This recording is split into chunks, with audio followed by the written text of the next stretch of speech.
오늘 하나님 말씀은 요한복음 15장 26절부터 27절까지 말씀입니다. 요한복음 15장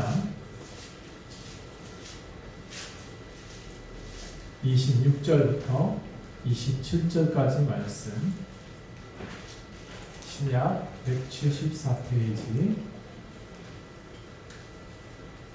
함께 읽겠습니다. 시작.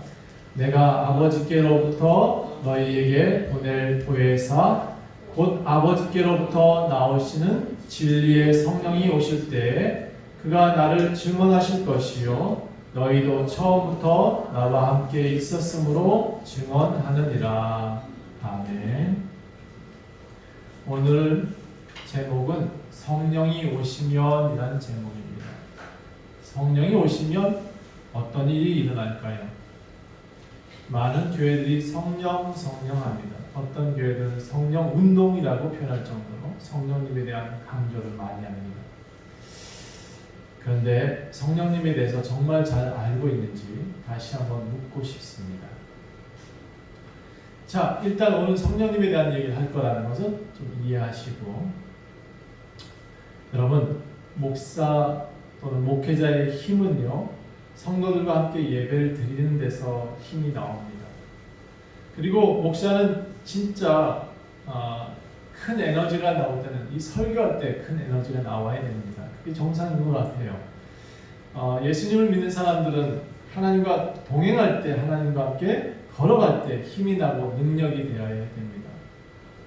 여러분, 삶을 살면서 나 예수님 믿어라고 했을 때 나는 그냥 예수님을 믿는 행위가 힘이 되어져서는 안 됩니다. 어떤 형식을 가지고 종교적인 어떤 힘을 가지고 내가 살아가게 되면 종교인이 될 수밖에 없고, 그런 힘이 아니고 방종이 될 수 있습니다. 그런데 예수님을 믿는 진짜 믿음은 에너지가 되고 힘이 될 수 있습니다. 예수님을 믿고 하나님과 동행하게 되면 삶의 행복함을 느끼고 그것을 통해서 새로운 것을 도전할 수 있는 능력이 그 안에서 샘솟게 됩니다. 자, 그래서 저희 목사의 힘은 어떤 예배를 많이 드리는 데서 힘이 나오진 않습니다. 여러분과 함께 얼굴 보고 함께 말씀 나누고 예배 드릴 때 가장 행복할 수밖에 없는 것 같아요. 제가 어찌어찌 하다 보니까 외부에서 일을 하나 만들었고요. 또 일을 하고 있습니다. 여러분한테 이제 공식적으로 얘기하지만 회사를 하나 차렸어요. 제가 오너는 안 합니다. 절대로 오너는 안 할 거예요. 저는 목사이길 원합니다. 그런데 제 아이디어로 여러 가지 발전성 있는 회사가 하나 설립되어졌고 다른 믿을만한 일을 세워두었습니다. 근데 제가 그 일을 한 2달간 지금 같이 관여하고 있는데 성장 가능성이 너무 많고 또 많은 이들이 함께하고 있고, 그래서 저는 잘 될 것 같아요. 그런데 저는 2달 동안 만족함이 없었습니다. 아니, 그 차려놓은 회사는 잘 되어 가고 있는 것을 느껴요. 그런데 만족함이 없어요. 목회자인 저는 말씀 전하고 교회 성도들과 함께 찬양하고 삶을 나누고 또 함께 웃고 같이 또 어려움이 있을 때는 같이 슬퍼하고 그런 일들을 할 때 저는 삶의 보람을 느끼는 것 같아요. 그런 공동체를 만들 때 저는 가장 큰 행복을 느끼는 것 같습니다. 물론 우리 코로나 때문에 우리 교회 성도님들이 다 모이지 못하는 그런 어려운 시기이기 때문에 어쩔 수 없는 일이긴 하지만 우리 교회 성도들을 못 보고 가족들을 못 보고 대화 못하고 사는 것이 저한테는 가장 속상한 일이기도 합니다. 한 2주간 제가 올해 한국 나이로 50이 됐거든요. 50이 됐는데 한 2달간, 아니 2주간이군요. 2달이 아니라 2주간 제가 굉장히 많이 아팠습니다. 여지까지 아픈 것 중에 제일 힘들었던 것 같아요. 살면서. 등에 뭔가 뭐가 났나 했었어요. 등이 그렇게 아파서. 그렇게 아프면서 이런 생각이 들더라고요. 이제 내가 젊었던 몸이 탈피를 하고 있는 건 아닌가? 이건 늙은 몸으로 가는 거 아닌가? 이런 생각을 할 정도로 많이 아팠어요. 태어나서 그렇게 힘든 시간이 없었습니다. 페북에 나 힘들어요 라는 문구 비슷하게 올렸더니 어떤 분이 보약 드세요 이렇게 썼더라고요. 또 보약 해드리겠다고 이렇게 말도 올려와요. 근데 제 병은 사실 제가 알아요. 2주간 저의 병은 상사병이었거든요. 상사병이에요. 성도들 못 보는 병 못 보고 사니까 한 주간 그게 답답해서 상사병이 났다. 여러분 이 상사병은 치료가 어렵습니다. 네, 그 해결이 돼야 되는 거죠. 저는 제 보약은 우리 성도님 한 분 한 분하고 대화하면 다 해결되는 병입니다. 그래서 여러분이 기뻐하고 여러분이 함께 행복한 얼굴 보면 저는 또 힘이 또 날 것 같습니다. 오늘은 갑자기 힘이 불끈 솟는 것이 또 그래도 함께 모여주시는 분들이 보고 싶은 사람들이 또 보여지니까 제가 힘이 나는 것 같습니다. 자, 오늘은 성령님이 오시면 이라는 제목으로 말씀 전하겠습니다. 여러분 성령님이 어떤 분으로 알고 계시죠? 누구는 성령님 하면 온 세상을 성령 충만하면 온 세상을 뒤집어 놓을 것처럼 말을 해요. 또 성령 충만하면 미래를 다 바꾸는 것처럼 말을 해요. 한 사람의 인생이 완전히 바뀐다고 생각하는 것 같아요. 또 어떤 사람은 성령으로 기도하면 하나님께서 더 기도를 더 많이 들어주실 것 같이 얘기를 해요. 성령을 받지 않으면 하나님의 기도를 안 받으시는 것처럼 또 얘기도 해요. 성령님을 잘 몰라서 그래요. 성령님이 누구시고 왜 오셨고 그분이 어떤 존재인지를 정확히 알지 못하기 때문에 사람들이 많은 오해를 하고 있는 것 같아요. 사도행전을 보면 오순절 사건과 성령 임재 때문에 사람들이 이상한 말을 하고 이상한 일들을 계획하고 또 그들이 능력이 충만해져서 뭔가 일을 벌릴 것처럼 기록되어 있어요. 그런데 그들이 다 성령 충만했다고 해서 초인, 슈퍼맨 되는 게 아니에요. 그런데 많은 사람들은 교회에서 성령 충만함을 받으면, 성령을 받으면 마치 슈퍼맨이 되는 것처럼 말을 해요.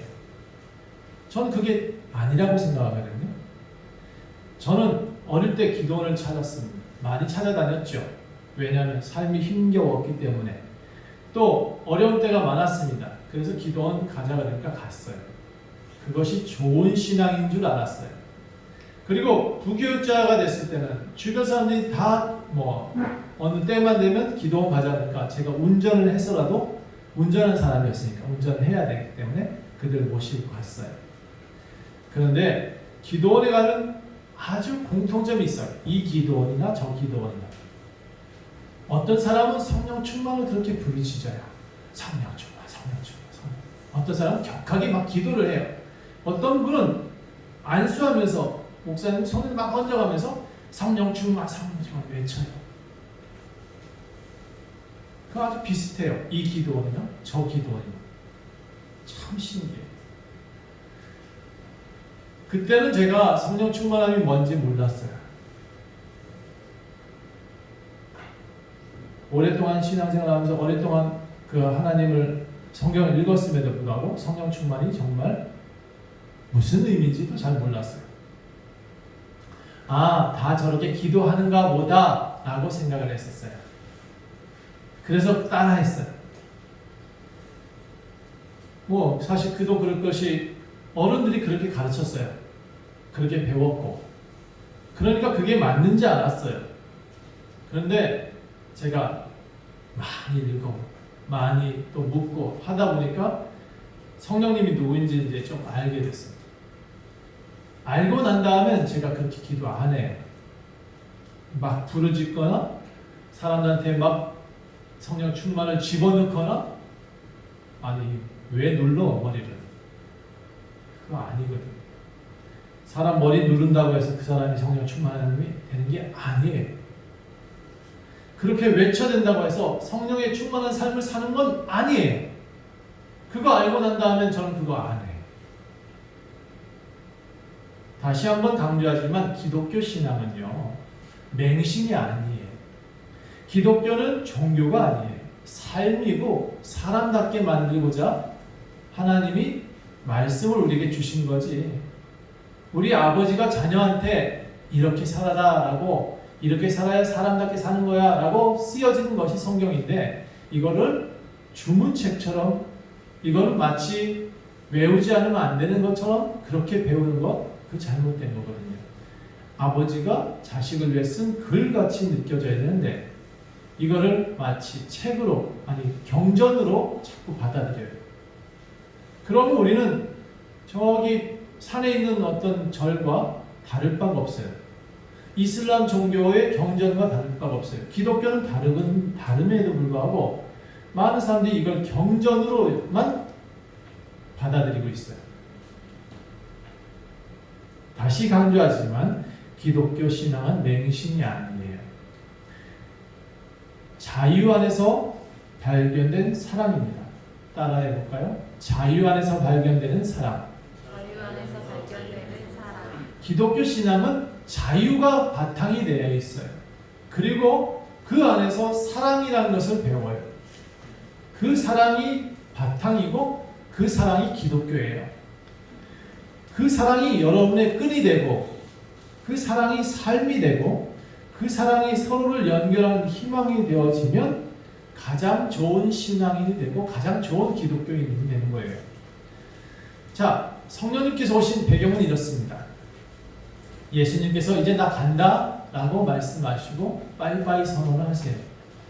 그리고 그 다음에 나 그냥 가는 게 아니고 내가 다른 이를 한번 보낼 거야.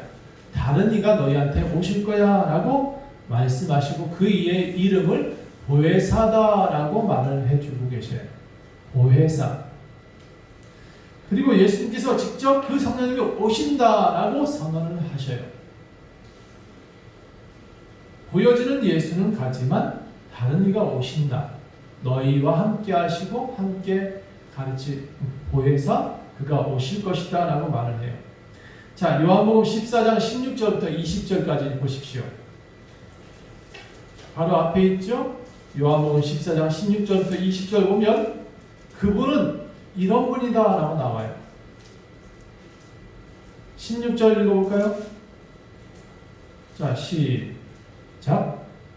내가 아버지께 구하겠으니 그가 또 다른 보혜사를 너희에게 주사 영원토록 너희와 함께 있게 하시니. 17절 앞에 부분만 시작. 그는 진리의 영이다.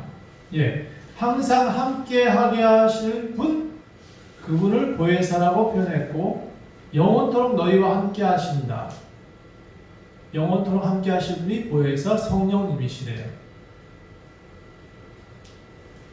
예수님은 12제자들하고만 있었지만 보혜사는 모든 사람과 함께 있게 하시겠다라고 말하고 있습니다. 이게 달라요. 예수님은 한정적이었지만 그 시대 이스라엘의 민족 한정적이었지만 보혜사는 모든 사람에게 함께하게 하셨습니다. 굉장히 큰 광범위한 분으로 우리에게 와 계셔요. 그러니까 육체가 없어야 돼요. 자, 다시 그분이 진리의 영이다 라는 이름으로 또 소개하고 계십니다. 그분은 진리의 영이다. 세상은 능히 그를 받지 못한다. 왜냐하면 그를 세상 사람들은 볼 수 없고 알 수도 없기 때문이다. 그런데 너희는 그를 알게 되는데 그는 너희와 함께 거하시며 너희 속에 계시겠습니다. 성령님이 어디 계시겠다 그래요? 너희 속에 있겠다라고 말을 해요. 그러니까 성령님을 지금 자꾸 불러. 성령 충만, 성령 충만, 성령 충만을 외쳐. 그런다고 성령 충만이 내 안에 오시는 게 아니에요. 이미 너희 속에 있겠다라고 가르쳐주고 계시잖아요. 예수님은 너희한테 다른 보혜사를 보내셨다라고 선언하셨고 그가 오셔서 어디에 거하신다? 너희 속에 있다라고 말을 하고 계세요. 그런데 자꾸 밖에서 찾아. 어떤 능력 있는 목사님을 찾아가서 성령 충만을 받기를 원해. 아니라고요. 이미 여러분 안에 계세요. 여러분을 고와 같이 내버려두지 않겠다. 그래서 성령님이 여러분과 함께 계시게 하겠다라는 것이 예수님의 선언이세요. 보혜사가 오신 이유, 보혜사가 어디에 있는지 분명히 가르쳐주고 계세요. 그러니까 어디 교회 가서 능력 있는 목사님한테 안수받았다고 성령 충만하는 게 아니에요. 여러분 안에 있어요. 여러분이 그분과 대화하실 수 있는 신앙이 돼야 그게 그분이 나타나지. 그런 신앙이 없는데 나타나세요. 흔들어봐야 성령님이 우리한테 역사하지는 못하시는 거예요. 자, 하나님의 영이라고 표현하고 있습니다. 성령님은 하나님의 영이다 라고 표현하고 계시고 우리가 부르짖으면 그 하나님의 영이 들어오고 우리가 부르짖지 않으면 그 하나님의 영이 나가고 그런 쫀쫀한 분이 아니에요. 우리는 우리 성령님이 무당 같은 분은 아니에요. 무당은 불러낼 때 막 흔들어 불러내잖아요. 참 똑같아. 우리 이상한 교회들은 그렇게 하는 것 같아. 막 불러내. 그러다 초를 확 꺼. 그럼 휙 가버리는 그런 성령님은 아니에요. 아이고 진짜 여러분 우리 성령님을 그렇게 쫀쫀하게 만들지 마십시오.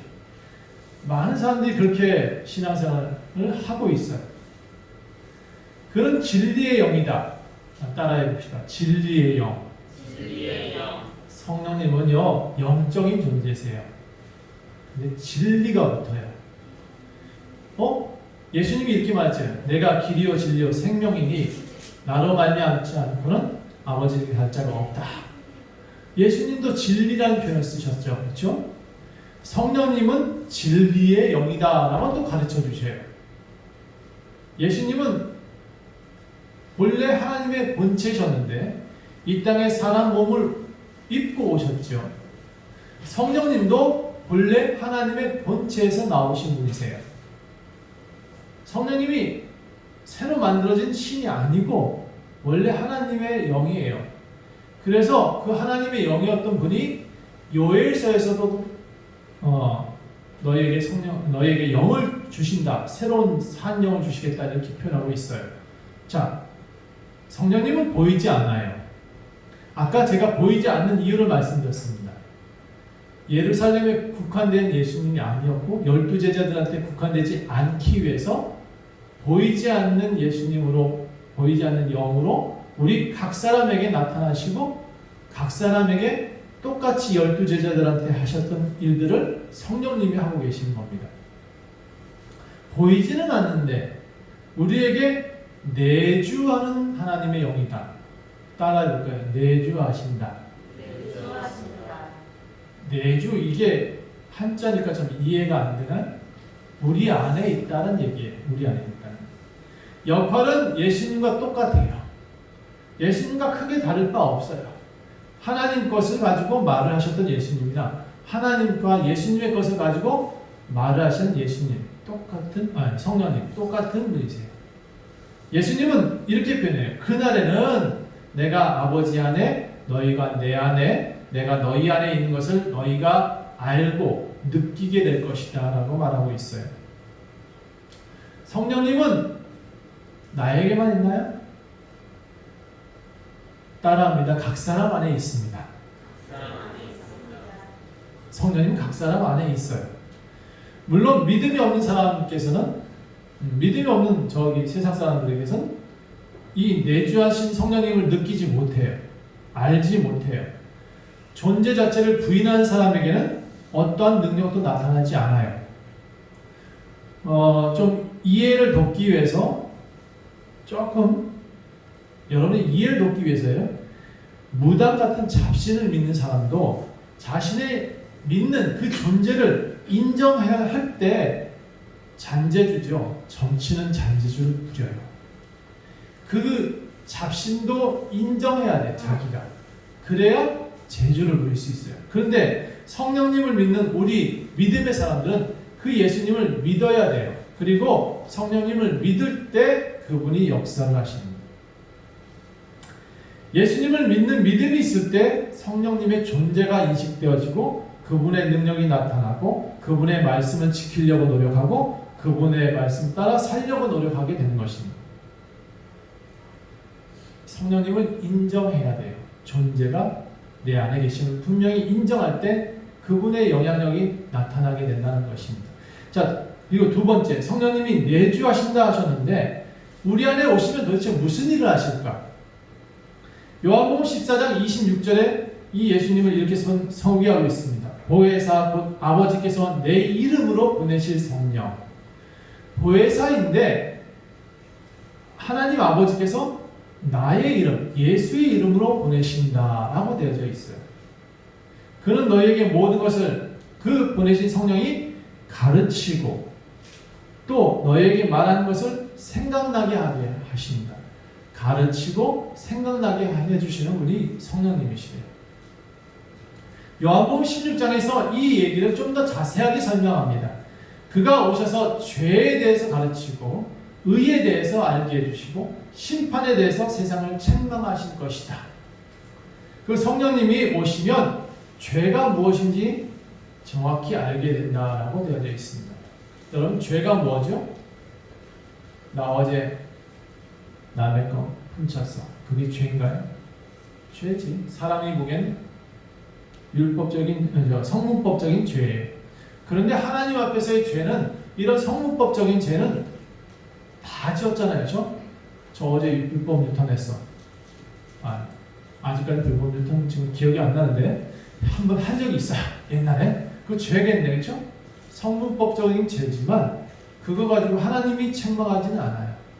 심지어 사람을 죽였어. 하나님을 혼내실 일이긴 한데 성문법적인 죄지 하나님이 그 죄를 가지고 사람을 죽이진 않으세요. 그래서 많은 사람들이 감옥에 가신 분들이 열심히 성경책 보고 이렇게 얘기하더만요. 나 죄 다 씻어줬다. 하나님이 내 죄를 다 씻어줬으니까 내가 새 사람 됐다고. 뻥이요. 그거는 거짓말이고요.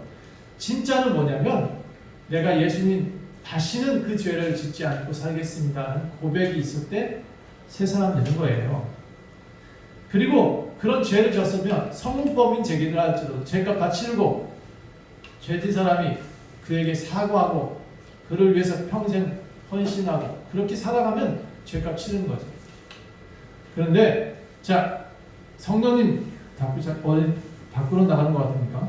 성령님의 죄가 뭐냐? 이 죄는요, 요한복음 16장 9절에 이렇게 표현하고 있습니다. 그들이 나를 믿지 않는 것이 죄다. 나를 믿지 않는 것이 죄예요. 예수를 믿지 않는 것이 죄입니다.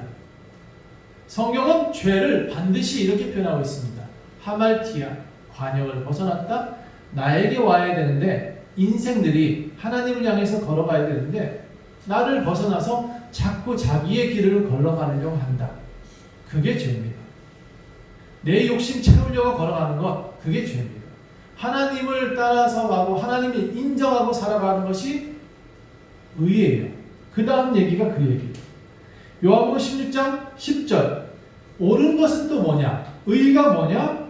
의에 대해서 알게 해주신다. 성령님은 그 의가 곧 내가 아버지께로 간다. 그게 의예요. 여러분, 모든 인생이 아버지께로 가는 것, 그게 옳은 거예요. 그게 의예요. 옳을 의자. 우리가 알고 있는 그 의자와 그 한자 의자와는 좀 다르지만 여러분, 인생이 바른 길을 걸어가는 것이 의예요. 하나님을 향해 따라가는 것, 예수님을 믿는 것, 그게 옳은 것이라고 성경은 말하고 있습니다. 그 성령님은 그것을 가르쳐주는 분이시다. 세 번째, 성령님이 오시면 심판에 대해서 알게 되어진다 라고 되어 있어요. 두려워해야 될 자가 누구인지를 알게 되는 거예요. 세상의 임금이 무서운 게 아니고 우리 영혼을 죽일 수 있는 분이 누군지를 알 때 그게 두려움이 돼야 되는 거예요. 우리를 심판하실 분은 하나님이십니다. 우리의 영이 소멸되는 것이 가장 두려운 일이에요. 우리 인간은 그냥 죽을 수 없는 존재예요. 여기서 소멸이라고 표현했지만 우리 인간은 안 죽습니다. 우리의 영은 천국 가든지 우리의 영은 지옥을 가든지 둘 중에 하나가 결정되어 있어요. 그것은 여러분의 삶 통해서 나타나요. 이미 지옥에서 살고 있는 사람이 있고 천국에서 살고 있는 사람이 있기 때문에 그렇습니다. 세 번째로 성령님을 뭐라고 표현했냐면 진리의 영이라고 계속 반복해서 말하고 있습니다. 이 진리의 영, 진리가 뭐죠? 성령님은 우리를 진리 가운데로 계속 인도하고 계세요. 진리를 알지니 진리가 너희를 자유케 하리라. 진리, 내가 길이요 진리요 생명이니 나로 말미암지 않고는 아버지께 갈 자가 없다. 진리. 이 진리가 뭐냐면 하나님이 우리에게 오셔서 하시는 일 중에 하나예요. 우리가 가야 될 바른 길을 제시하고 계시는 분이세요. 성령님은 굿하는 분 아니에요. 그분 충만 받았다고 해서 막 방방 뛰고 그런 거 아니에요. 참 희한해. 성령 충만 받았다고 방방 뛰고 이해가 안 되는 거 이제. 자, 그분은 스스로 말하지 않는 게 진리예요. 다시 말해서 진리의 영이신데 그분은 스스로 말한 적이 한 번도 없어요. 예수님도 진리라고 표현하셨죠. 스스로 당신의 말을 해본 적이 없어요. 아버지 것을 말하는 것이 진리예요. 진리는 하나님께서 들은 말을 말하는 것이 진리예요. 만약에 목사님이 제대로 된 설교를 하고 있다? 그러면 하나님 것을 말을 제대로 전달한다? 그것은 진리예요. 그런데 하나님 것을 들었는데 내가 내 마음대로 가공해서 내 마음대로 사람들, 성도들을 막 모아가지고 내 마음대로 부리고 있다? 그건 진리가 아니에요. 그거는 지옥불이에요. 거기 들어가 있는 사람은 지옥불에 들어가 있는 거예요. 여러분, 그래서 목사님도 하나님 말씀을 제대로 전달하고 있다? 그럼 진리일 수 있어요. 다시 얘기할게요. 성령님은요, 자기 생각대로 말하지 않아요. 진리가 뭐냐면 아버지께서 하신 말을 전달하는 예수님처럼 예수님 말을 성령님이 전달하세요. 어디서? 내 안에서. 내 귀에만 들릴 수 있도록. 각 사람에게 이 길이 옳은 길이야. 이게 아버지가 말씀하신 길이니까 이쪽으로 갑시다. 라고 인도하는 대로 우리는 따라가면 됩니다. 그분은 스스로 말하지 않고 오직 들은 것을 말하고 장래의 일을 여러분에게 알려주십니다. 그래서 성령님은 여러분을 통해서 이미 성경에 나와 있는 말을 하십니다. 성경책을 좀 읽어야 될 이유가 거기서 있어요. 우리는 이미 다 하신 말을 이해할 수 있도록 다시 성령님을 리바이벌 하고 계세요. 새로운 것을 창조하시는 분이 아니세요. 그분은 우리한테 성경을 가르치시는 분이세요. 예수님 하셨던 것처럼 각 사람 안에서 가르치고 깨우치고 방향을 지시하시고 하나님을 더욱 섬기는 것, 그것을 선택하도록 가르쳐주고 계세요. 성령님은 절대로 혼자 일하지 않으세요. 단독으로 결단하시거나 사람들한테 지시하시거나 사람들한테 방망을 뛰게 하거나 그러지 않아요.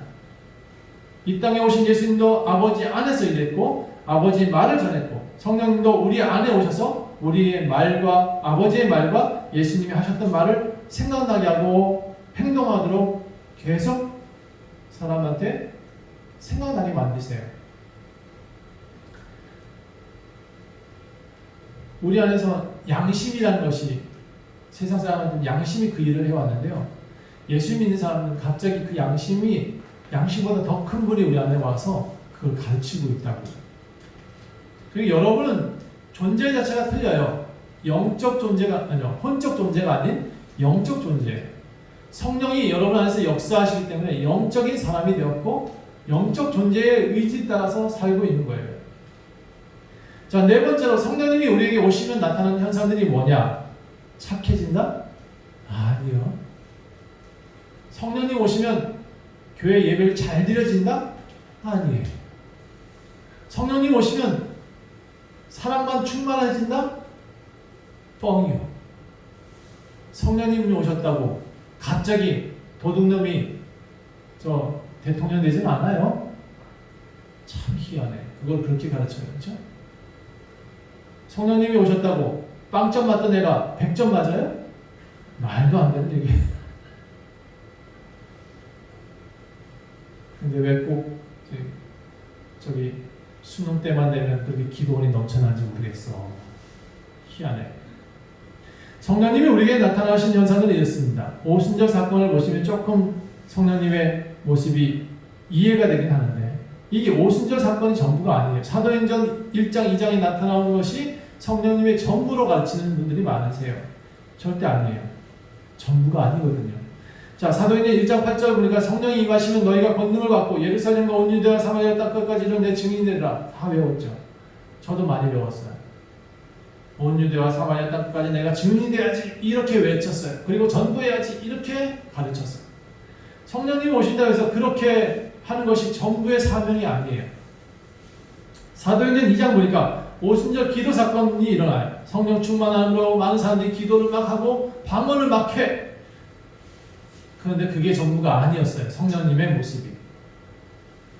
그런데 이 방언도 잘못 알고 있어요.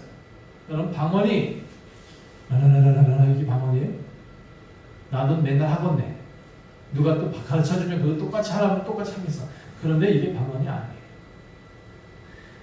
사도행전 2장을 보면 방언은 내가 한국 사람이에요. 그런데 갑자기 중국말을 해요. 그랬더니 우리 최하우 자매가 중국말 하시네요? 언제 중국말 배웠어요? 이렇게 물었어. 거기 있는 사람들이 내가 중국 갔다 온 적이 없는데 갑자기 내가 중국말을 왜 하지? 그게 오순절 사건의 성령 충만함에 일어났던 사건 중에 하나예요. 방언이라서 이상한 말을 하는 게 아니었어요. 옆에 나라 사람들이 알아들을 수 있는 말이었어요. 내가 한국인인데 갑자기 일본말을 했어. 그 옆에 일본에서 오신 사람이 당신 한국 사람이잖아. 왜 일본말을 하세요? 라고 말을 물었다. 그 사람한테 일본말, 중국말 하게 대한 이유는 뭐냐면 그 사람이 가서 복음 전해야 될 선교지를 가르쳐 주신 거예요. 그게 방언의 역할이었어요. 그래서 사실 바울이 전도여행 가기 전에 이미 로마에 누군가의 그 오순절 사건 때 성령 충만함을 받았던 어떤 이가 가서 복음을 전하고 있었어요. 그러니까 여러분 우리가 알고 있는 성령님의 충만함이 방언이 전부가 아니에요. 다섯째로 성령님은 우리에게 예언을 하셔요. 그런데 이 예언을 미래를 알게 하고 내가 로또를 맞게 해줘. 진짜 그거 아닙니다. 예. 내 남자친구가 어떤 사람일 것이다. 진주한테 그런 얘기를 해준다? 아니에요. 그거 예언 아닙니다. 무당이라는 짓인데. 내 남편이 어떤 사람이 될 것이다. 말도 안 되는 얘기예요. 여러분 사도행전 2장 17절에 보면 요엘서를 인용해서 성령님을 이런 분이다 라고 설명하고 있는데 하나님이 말씀하시기를 말세에 내가 내 영을 모든 육체에게 부어줄 것이다. 너희 자녀들은 예언할 것이고 너희 젊은이들은 환상을 보고 너희 늙은이들은 꿈을 꾸리라. 그때 내가 내 영을 내 남녀와 여종들에게 부어줄 것인데 그들이 예언하게 될 것이다. 그런데 분명히 아셔야 될 것은 그 다음 구절들을 쭉 읽어보면 이 예언의 종결을 뭐라고 하고 있냐면 누구든지 주의 이름을 부르는 자는 구원을 받으리라 라고 되어져 있어요. 예언의 종결이 뭐냐면 구원입니다. 여러분이 제가 예언할게요. 예수님을 잘 섬기면 천국 갑니다. 지금도 천국에서 살 겁니다. 이게 예언이에요. 그러니까 성령님 충만하다고 너 죄 짓지 마. 내가 너 봤거든. 어제 담배 피는 거 내가 봤어. 죄 짓지 마. 너 어제 술 마셨잖아. 왜 이렇게 술 자꾸 마시면 마귀가 장난하는 거야. 그 말 따라하지 마.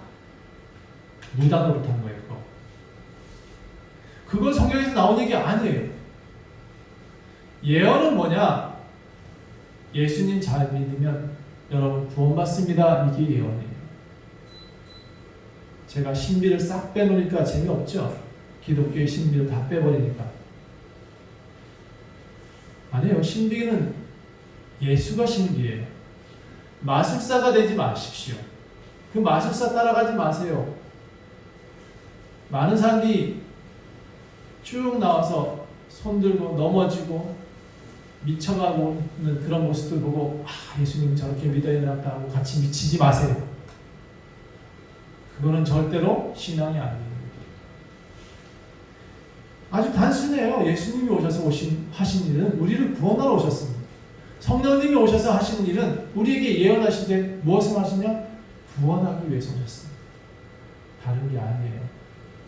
여러분, 신앙생활 잘하는 방법은 단 한 가지예요. 진리의 영, 진리를 알지니 진리가 너희를 자유케 하리라. 자유 안에서의 사랑, 자유 안에서의 또 행복한 신앙생활. 그거 외에 다른 거 없어요. 예수님 많이 믿는다고 해서 내가 일본 사람들한테 가가지고 나 예수님 믿어 이제 일본을 전도하리라. 그래서 일본을 다 칼로 확 뒤집어놓는 거 아니에요. 그게 예언 아닙니다. 내가 스스로 한 분 한 분 찾아가면서 하나님 내가 이 진리의 길을 걷고 있나요? 라고 점검하고 하나님과 함께 내 안에 계신 예수님과 함께 내 안에 계신 성령님과 함께 대화하며 살아가는 것, 그게 예언이고 그게 진리고 그게 기독교예요. 미쳐서 날뛰는 거 그게 기독교 아니에요. 여러분, 예수님을 정확히 아셔야 되겠고 성령님이 내 안에 계셔서 보혜사가 나한테 하신 일을 정확히 아시고 함께 신앙생활 해나가셨으면 좋겠습니다. 그러다 기도하지 말라는 얘기 아니에요. 기도하세요. 그 다음 내용이 이렇게 나오는 거예요. 내 이름으로 기도하면 이제 내가 너에게 다 들어주겠다. 그래서 예수님의 이름으로 기도할 것을 이 보혜사 성령님과 함께 가르치고 있습니다.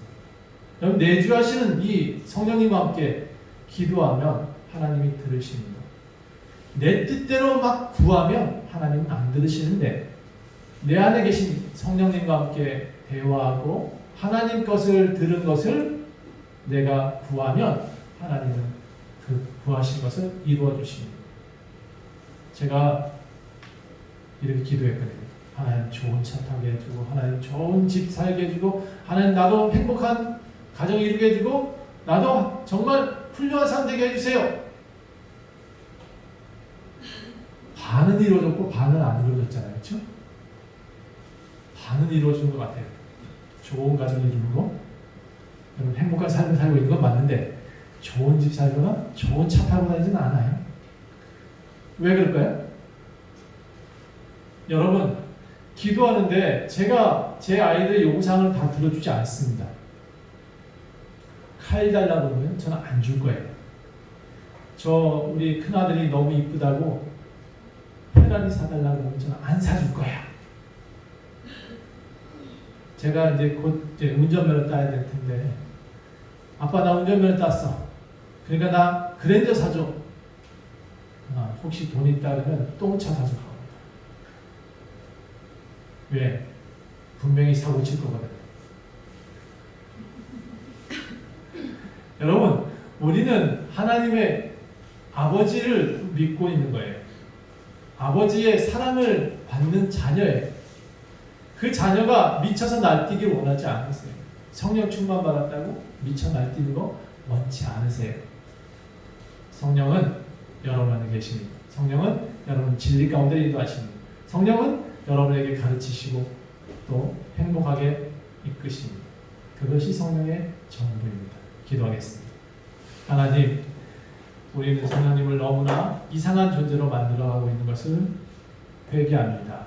하나님, 이 땅이 바른 신앙으로 서게 하시고 이 땅이 더욱 주님을 옳게 믿는 신앙으로 돌아서게 하옵소서. 오늘 성령님에 대해서 정확히 이해하려고 했습니다. 하나님, 우리가 그 내주하신 성령님과 함께 날마다 걸으며 하나님 음성을 들으며 그렇게 살아갈 수 있도록 도와주옵소서. 감사드리며 예수 그리스도 이름으로 간절히 기도합니다. 아멘.